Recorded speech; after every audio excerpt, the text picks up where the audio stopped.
History has been written. Faustino Ora is officially the youngest ever international master in chess. He's just 10 years old. He started playing chess just 4 years ago during the 2020 pandemic. So it took him just 4 years to go from zero to the international master level. It's like second highest title in chess. He has like 5 coaches now. Can you imagine that? This is absolutely insane, and he continues to grow every single day. He's the youngest person ever to cross 3000 rating ELO on chess.com. Not only he beat a very strong Grandmaster at the age of 10 years old, also did it in style with a brilliant move, and this is a game that deserves your attention. What's up, chess player, and welcome to the Journey to Grandmaster, the place where you can improve absolutely every single aspect of your chess game. And today we talk about the Messi of chess. I mean, it's so amazing. Let me show you the game. He plays against Assis Gargatale Hippolito. I'm sorry, I have no chances to pronounce that correctly, but the fact is, a strong Grandmaster plays as black. He starts the game with knight to f6, c4, e6, and we have the Nimzo defense here after bishop to b4, but then white plays queen to c2 and d5, and yeah, it's kind of a mix of different openings. I mean, when you play bishop b4, they call it the Rogozin defense. It's also kind of part of the queen's gambit decline, so just kind of mix of all of those openings, especially after the move bishop g5, but it doesn't matter. The point is, it's not one of those absolutely crazy sharp lines where you expect such a youngster to dominate and beat his Grandmaster opponent. No, it's just a normal Queen's Gambit structure where it's not about really tactics, it's about understanding chess positions. And you never expect somebody, first of all, who plays chess just 4 years in his life, and secondly, somebody who's 10 years old, to have a better understanding of chess and in this type of situation than a very experienced Grandmaster. But that's exactly what happened in this game. Let's see what happened. h6, white played bishop to h4, now castles. White's idea here is always to develop normally, to bring the pieces into the center, but black is trying to create some pressure on the center by playing c5. Now, if you just continue normally, like bishop d3, then you're risking to create this weakness on d4, the knight can attack it, and also the e-file is getting opened and your king is still in the center. It's never a good idea to open up the center when your king is still there, because it can get attacked, as simple as that. But Ora understands all of that. I mean, he has 5 coaches for some purpose, right? So he takes instead on c5, which is a much better positional choice, because not only you don't create that weakness for yourself, you don't allow your opponent to open up this e-file to attack your king, you also create a strategic weakness in his camp, namely this isolated pawn. Why isolated pawn is a bad thing? Well, because it has no supporters from the adjacent files, and so it can get attacked. In the middle game, however, sometimes it's very useful to use it as a force, an attacking force to go forward. So it's very important to control this square in front of this isolated pawn so that this breakthrough is never possible, or at least not that dangerous for you. Black plays bishop to e6, knight to f3, knight b to d7, and then knight to d4. That's exactly what I was talking about. White is getting the control of this key square on the entire board so that no breakthrough is possible here and the knight is rock solid. This is exactly what you should be aiming for in your games. However, black is determined to somehow open it up in the center, so he plays bishop to c5, and after bishop d3, which is a normal development move, he plays bishop takes d4, and at the cost of giving up the bishop's pair, he finally gets rid of the isolated pawn. I mean, it's still isolated, but the opponent also has the same, so the advantage is gone practically. And he also opens up the e-file, but that is maybe not that important anymore because white is just one move away from castling. Queen goes to b6. Black is trying to use this momentum because white is not fully mobilized. Like, strategically, white is better. The structure is symmetrical and white has a pair of bishops. It's always a very good advantage in the open position. But tactically, white's king is just not in time to castle, just yet, and so black is in a hurry to create some threats, for example, attacking here the d4 pawn. How do you defend it? You don't really have any good way, because this bishop is far away, and the only thing that can help is your queen. I mean, you never want to go somewhere with your knight. First of all, you're gonna make a second move with the same piece, which is generally not such a great thing, and secondly, you're gonna open up the c files so that the rook can come into the game with the tempo attacking this queen. So instead, Oro plays queen to d2 with a very clear intention. Go grab my pawn on d4, I'm gonna take your queen down, because bishop h7 check, a very simple tactic that's very useful to remember. Personally, when I was at his age, I mean, I definitely remember occasions when I blundered my queen like that, and now he's the one setting those traps. Black says, okay, I'm not gonna do that, I'm gonna play king h8, so now no checks are possible, but d4 is still hanging, you have to do something about it. So white does, he plays bishop to e2. And now there was a very good chance for black to play here knight to e4, just jump into the center and control everything, and also do it with the tempo.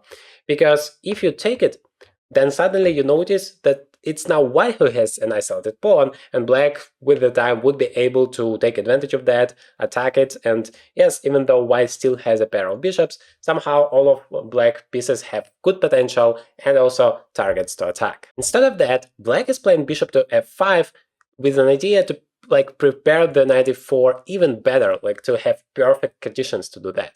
But white is saying, okay, you have had your chance, you missed it, now it's too late. I'm gonna just play f3, block this square. I mean, this is like the key square in the center on the entire board, and it's always very important to understand what's your opponent's idea, what he dreams to achieve, which in this case is knight e4. For some reason, he didn't play it when he had a chance, so now we stop him and he can never do it again. Rook f to d8, black continues the development, although there is a drawback here that the knight is pinned, but since it doesn't have any good prospects anyway, doesn't matter that much.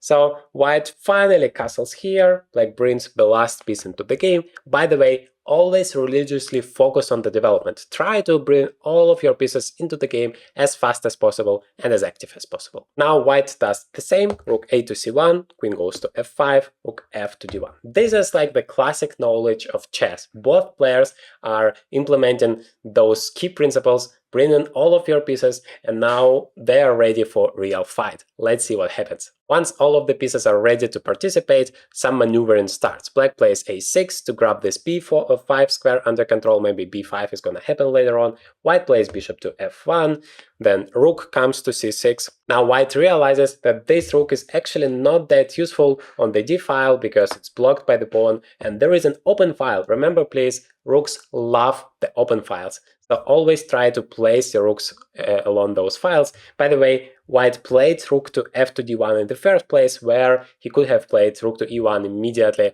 and that would be a little bit more beneficial. Now black plays bishop g6, and Oro goes for bishop d3. And Engine says it's a mistake, but from a human perspective, I can definitely understand him. Just look at this bishop on g6 and look at this bishop on f1. It's definitely clear that this one on g6 is more active. So he says, well, let me just exchange it. I don't need my light squares bishop anyway. But that, of course, drops the two bishops advantage.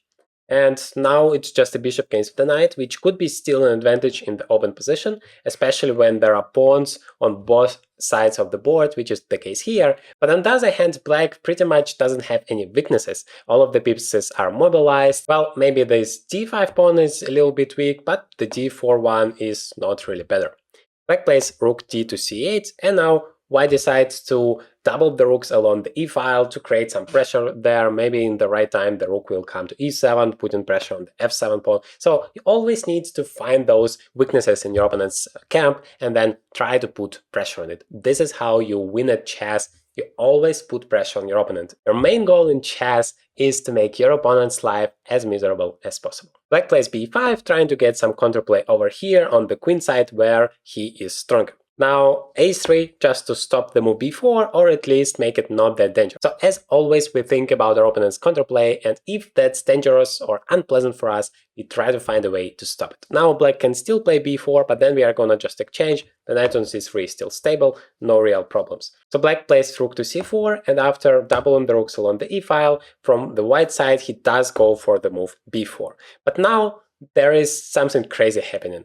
White takes here on b4, black recaptures with the queen, which is already an inaccuracy. Why? Because it creates circumstances for a brilliant move for Faustina Ora. So first he takes on f6 here, and after knight takes f6, please feel free to pause the video for a second to find this brilliant move from the young talent. I hope you did it. So far the position is equal in terms of material, but now it changes because white wins a pawn here with the move knight takes d5. Now it's a sacrifice, but you cannot really take it, because if you do, there would be rook e8 and you lose your queen. You have to play queen to f8 now, otherwise the king has no squares to go. And so that would be a huge material disadvantage. We are gonna take it there, then the rook is hanging. It's just not acceptable. Black loses immediately. So black played queen to d6, but now it's just an extra pawn in the endgame. And yes, this pawn is still isolated and kind of weak, but the way Faustina is converting this advantage into a full point is just amazing, because it's a technical skill you need to have to be able to do something like that against a very strong opponent. And he does that so crazy. He has 94% 7 accuracy in this entire game. Let's see what he did here. He takes on f6, and then black takes with the pawn. So white plays rook to e8, king goes to g7, and exchanges the rook on c8. Normally, when you are having an advantage in chess, and you have two pairs of rooks on the board, it always makes sense for you to exchange one pair of rooks. Why? Because it's gonna limit your opponent's potential, it's gonna make sure that your extra pawn matters more, so you have less potential difficulties for your king, you have more potential possibilities to convert your advantage, and now you're gonna be in full control of what's gonna happen on the board. Rook goes to d1 to support this pawn. You always want to have your rook behind the pawn and not in front of it. Queen to b6, queen goes to e2, so that b2 is also protected. Rook to d8, queen to f2 to make sure the pin is not dangerous anymore, and also to keep an eye on this king. Maybe some checks are gonna happen, and that would be dangerous for black. Queen to b3, white plays rook to d2. Look at all of the pieces are harmonically placed here. No real weaknesses. Faustino is trying to make sure that he cannot blunder anything. Everything is rock solid, and then he can convert his material advantage. Queen goes to c4, and now it goes h4. So you always want to create this kind of two principles idea. The point is, yes, we have like a weakness can be a lot of different things. Yes, it could be a weak pawn like this one on a6, but it can also be like a certain problem for your opponent. For example, this passer for white is a strength that black constantly needs to care about, because if you just forget about it, then the pawn will go forward and eventually promote. So you absolutely have to keep an eye on it. But if it's the only concern you have, then it's relatively simple for black to still maintain the position. But if white creates another problem for black, namely the weakness of the king, somehow creates some threats for the king, then it's going to change dramatically, because you need to simultaneously care about this pawn, not allow it to go forward, but also make sure your king is not checkmated. And it's a much complicated task. So that is why the principle of two weaknesses is so important in chess. Try to create those weaknesses in your opponent's camp, and then he's not going to be able to defend both, and you're going to crush him. That's exactly what happened here. Black got panicked and played h5, and that creates that second weakness. Now this h5 pawn will be a target in some variations, and that gives another advantage to white. White is improving the queen, queen g3 check, king goes to f8, queen f4, attacking here the f6. Remember, black compromised voluntarily his pawn structure, and now he has a problem about it. And then king h2. Before you go all in into the attack, just make sure that your king is as solid as possible. That's exactly what happened. And after rook d5, white is ready to go. He plays g4. He wants to open up the g file, so the rook can go here, and then checkmate is much simpler to achieve. And this h5 pawn helps, because if you do nothing, we can just take it and open up the file. And yeah, otherwise it would be more difficult for white to open up the king side, which is necessary to create this checkmating attack. Understanding that, black is trying to escape with the king. First, he takes on g4, queen g4, and king f8. Now, the king is trying to hide in the center, but the problem is the center is completely opened, so it's also not a secure place. Queen to f4 and king to e7. that is another inaccuracy. King to g2 has been played, not sure exactly why, probably Faustino wanted to once again secure it before trying to create threats for the opponent, but in fact the king is not really that better on g2 than it was on h2. And now black plays rook to e5. This is an amazing move, trying to complicate things. This is what strong players do. When their position is bad, they try to trick you. They try to create some complexity so that it's more difficult for you to find all the right moves. But in fact, this move doesn't really create any real threats. Yes, you cannot take it because of the pin, but now white plays b3. The queen has to go to b4 to stay on this fourth rank to be able to make sure that the rook cannot be taken, but now this rook gets activated. The c file is opened and once again this king is going to be attacked. This is exactly what happens. Black takes here on b3, but now rook to c7 comes, king to d8, just rook c6 back, quiet move. This is what separates a very strong chess player from an average one. A strong one understands that not necessarily you need to go forward immediately and cash in and take something like check, check, check. Yes, that's the first thing you learn, because in most of the cases, check is the best thing you can do.